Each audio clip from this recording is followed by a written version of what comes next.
specific and very sensitive for the median nerve. It's a very specific test for testing the mobility of the median nerve. The starting position for ULTT2a is ankle down towards one side of the bed and then the shoulder away from the bed. So if you just oblique, the starting position is the patient lying in an oblique position with the shoulder away from the bed and then the ankle down towards one side. So that's the starting position for the patient. The starting position for the therapist is standing above the shoulder. So I'm going to stand above the shoulder. If you can slightly come further. Yeah, that's great. You got me? So the therapist starting position is above the shoulder. So Joe, I'm going to do the same thing as what I did for ULTT1. Yeah. At the end range, I'm going to ask you to bend to the opposite side. And then I'm going to ask you to come close towards my side. Yeah.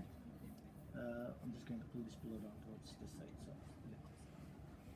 So any problem, just stop me. Yeah.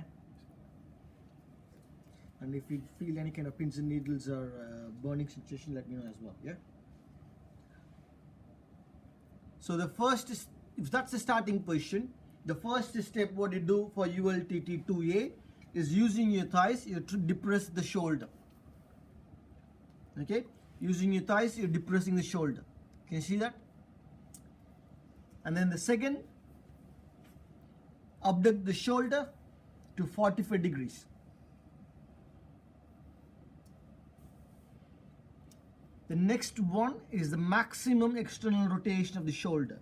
Is it okay, Joe? But if you observe me, I'm looking at the facial expression of the patient throughout the sequence. Yeah, I'm just checking with the patient. So is it okay, Joe? So the next phase is maximum external rotation. That's the maximum external rotation. The shoulder doesn't externally rotate after that. And then I'm going to change my hand position. So one hand supports the elbow, and then the other hand goes and supports the wrist, and then the fingers. Is it okay, Joe? Can you see? So you extend your wrist, extend your fingers, extend your thumb, supinate your forearm, and then slowly extend the elbow. Is it okay, Joe? And then if you can ask you to bend to the opposite side, Joe. No, don't rotate, side bend. Is that increasing, Joe? Yeah.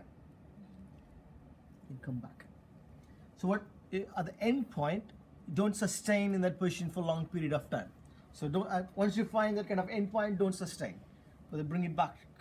Just check the sensitizer of movement. Ask the patient to go on to the opposite side, come back, and then as soon as you find whether increasing or decreasing, and then once you find whether it's a positive or negative, then test on the opposite side. So every test you do, remember you check the 3 key factors: pain provocation, looking at the resistance you feel on the end range, as well as the range of motion. Is it okay, Joe? Yeah. Yeah, it was tough, that one. It's tough.